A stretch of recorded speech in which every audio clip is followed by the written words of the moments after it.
You can never have enough. In 1986, Michael Holtz got his hands on his first blow mold nativity scene. Since then, his collection has grown exponentially. In his 28 years of collecting, Holtz has acquired almost 2,500 blow molds. However, he can only fit about 800 in his yard at a time. In the past, he collaborated with neighbors to have an even bigger Christmas display. He gets these molds from a variety of places.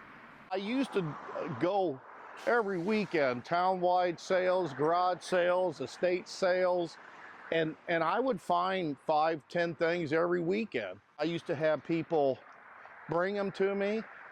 They just throw them in my yard. I'd see them laying on the curb for the garbage man. This display requires about 100 hours of setup and 40 hours of teardown. To store this all, Holtz has 3 sheds in addition to his garage. He estimates his collection is worth $30,000 to $40,000. Holtz collects just about anything Christmas, but he does have a few favorites. I like the real cool things. I do like the Grinches and the Cindy Lou Who's, aliens. If you notice, there's 8 aliens in this yard. My theme here is quantity over quality. Holtz says inside all he puts up is a tree. For him, it's not about the decorations, it's about the way they make people feel. People coming out, walking by, and the little kids, every one of them's got this great big grin on their face, and they're just in awe. And one story was I ran into a woman, and she goes, "Oh, I used to come by your house all the time." And I asked her, "How old are you?" And she goes, "I'm 35 now." But she used to come by when she was 10. It's a lot of work, but for Mr. Holtz, seeing the lights glow and the joy that it brings makes it all worth it. From Normal, I'm Grace Susi, TV 10 News. Well, you can't see it all. It's kind of like a museum. You have to go back and look high and low. And we started next door at the house because I needed a place to put all my boxes of stuff. When something grabs you, these little things are from Japan. Look at the little toucan guys. Aren't they the cutest? If I didn't have my employees, I might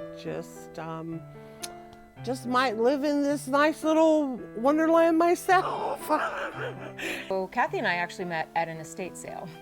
So we were in this garage and we're hunting through all these things, and we just got to talking, and I heard her speaking with someone else about, I just need a little more organization. It took a good couple years for me to really even be able to come back in and work. She said, yeah, let's do it. Let's even, we're not spring chickens, but your passion never stops.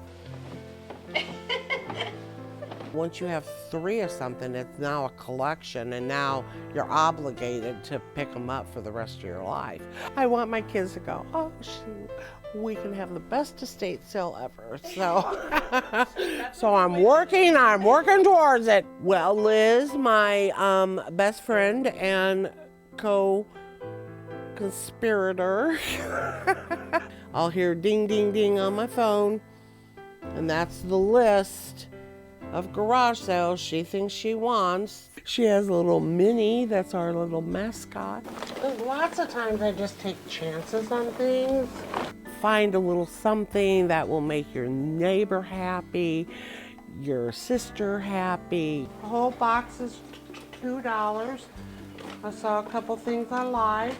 That lone piece of needlepoint that somebody else didn't want, but somebody had done that, We'll take that.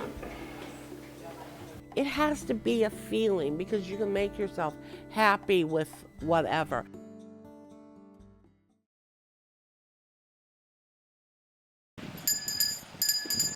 In partnership with Connect Transit, the 23rd annual Stuff the Bus event is happening this week. This event supports the Brightpoint Bloomington Crisis Nursery by helping them stock up on formula, diapers, wipes, clothing, and more. The Crisis Nursery is a 24/7, 365 days a year program that provides crisis and respite care for children under 6, as well as resources for families. Whether it's the can of formula or 2 hours, 4 hours for a family break, or I need to go to my mental health appointment, I have no one else. Just the lack of access to resources is really stressful for families. According to 2023 data from Feeding America, food insecurity in McLean County is on the rise. There's nearly 20,000 food insecure people in our county, up from about 14,000 in 2021. Just last year, the Crisis Nursery had 1,200 admissions, distributed 76,000 diapers, and 4,000 cans of formula, helping families bridge the gap with rising costs. Well, the need now is greater than ever. We hear every day from families who are having to make really impossible choices between buying food for their families or buying diapers for their children. Donations from the Stuff the Bus event provide the Crisis Nursery with resources for the entire year, all thanks to people who give back. So giving from the community is critical now more than ever, as funding from our federal and state levels are a little bit less stable in this times. And in Bloomington, the community really shows up for us. Somebody came up to me and gave me a couple like some money in his pocket, and I said, "Oh, thank you so much." And he said, "The Crisis Nursery was the only phone that picked up when I was a new dad in this community, and now look at me now, so I want to give back." If you've walked or driven on Hovey Avenue in the past few months, you've probably noticed some lane closures. Recently, the construction has blocked the entrance to popular student apartment complex, The Oaks. City officials say this construction is part of an ongoing water project, but for residents living here, it's becoming an everyday inconvenience. Hovey currently has 2 water mains that the town maintains. The older main is nearly 60 years old and 2 inches smaller than modern standards.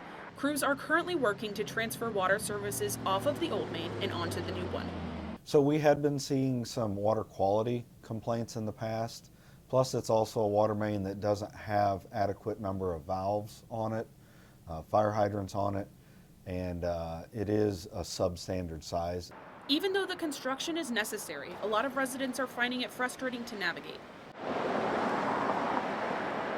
Students report the Brown Line skipping the Oaks bus stop because of traffic. Additionally, the closures move often and currently require students traveling from campus to make a U-turn just to enter the complex. I really hate how we cannot turn left out of our own apartment. We have to go all around the cones and do a U-turn, or even turn on the street and turn around just to be able to go the other way. I think it's very annoying.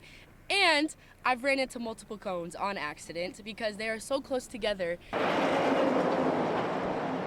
Officials say there should be no water disruptions in the area, and construction should hopefully finish up by the end of the year.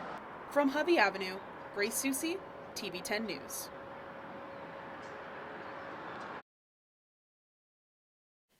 After 16 long months of renovation, the library is back and better than ever. The 1970s portion of the building was constructed with asbestos, so there was much needed improvements for the safety of the public and staff. Along with this, the Normal Public Library decided to renovate the entire building, adding a multitude of new features. Some of the things we've heard, they love the updated lighting. It's much brighter in the library than it was before because we were able to replace and put in all LED lighting. We have all new furnishings, which are really comfortable and stylish and really colorful, which I personally enjoy. And then the collections all have new shelving, so it's a lot easier to find things. And it just looks open and brighter. A lot of people have asked if we added square footage, which we didn't. It just feels bigger. In addition to cosmetic improvements, the library has also added spaces to the Children's Discovery Room, Nursing Lounge, Teen Hangout section, private study rooms, and an all-ages makerspace. Especially with our Tinker Studio, we are providing access to a lot of different machines and technology that are pretty pricey for the average consumer. So providing an access point at the library where people can come in, learn how to use those, use them here with their own materials. It's an equitable opportunity for creativity. The new library is full of resources for people of all ages. I guess if I could just say that the library's for everyone, both for little itty bitty babies all the way up to those who are retired and finding their next passion in life. The library really is here for whatever you need, whether it's research or pleasure or education, or you want to learn a new skill. I would encourage you to check out our calendar online, which has all of our events. These renovations turn a new chapter for the community. Outside the Normal Public Library, I'm Grace Susi, TV 10 News. Habitat for Humanity is a nonprofit dedicated to building affordable homes for people in need. To raise funds for these homes, they opened Restore in 2009. Since then, the secondhand store has brought in more than $5 million to help families realize their dreams of home ownership. To keep prices low for the community, they move furniture in and out of the store as quickly as possible. So for instance, we'll probably sell everything on this furniture floor in the next 10 to 14 days. And that's by design, just because of the flow of donations that we get into. So we want it to sell, and we want it to sell quickly, and we want to just be able to turn that money right over to our Habitat partners. Restore has nearly everything you would need to furnish a new home, from couches, cabinets, pans, or even paint. But managing a large quantity of items isn't easy. Restore has volunteers who sort and move inventory daily. Where we are right now is our processing area, so everybody that drops off donations to us, we have a special door here, a special driveway where they can make their donations. We take it all in here, we sort it here, and then this is where folks help us out. The processing area also contains a heat room that gets up to 150 degrees for upholstered items. They also have sustainable ways to deal with unused goods. And we try to do as much as we can not to put anything back into a landfill. So we have cardboard recycling, metal recycling, and then try to do our best just to get it sold and into somebody else's house. You never know what you're going to find at Restore, but what is guaranteed is that every purchase goes back into the community, building homes for those in need. From Restore, I'm Grace Susi, TV10 News.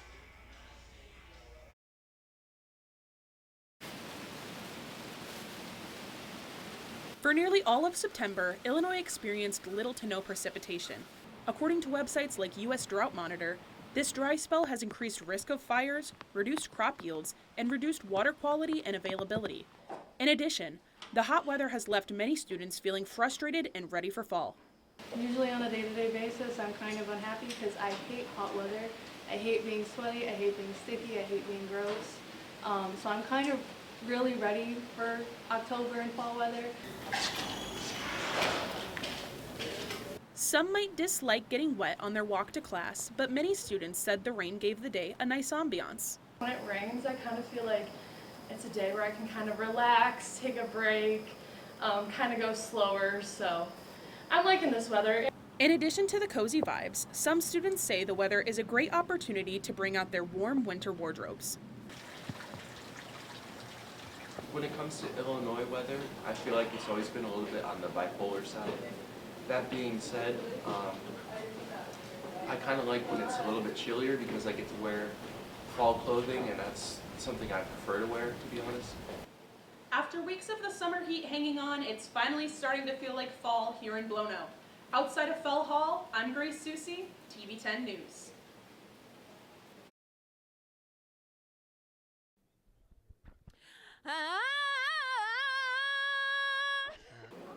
Over the past 2 years, you may have noticed pink and green everywhere you go. From mac and cheese to margaritas, the marketing campaign for Wicked has taken over. The popular musical-turned-movie tells the story of the Wicked Witch of the West from the classic American story, The Wizard of Oz.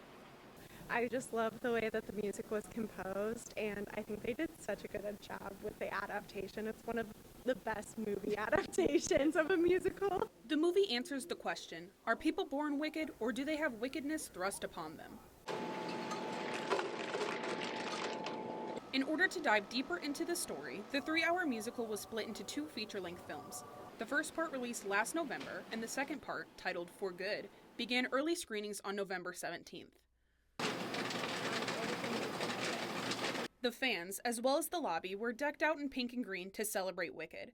People of all ages came out to see the film. They say it tells a story that everyone should hear. It includes everybody, and that everybody holds like a special gift, and we need to include everybody in that. Some fans say it was impossible to choose a favorite part of the new movie.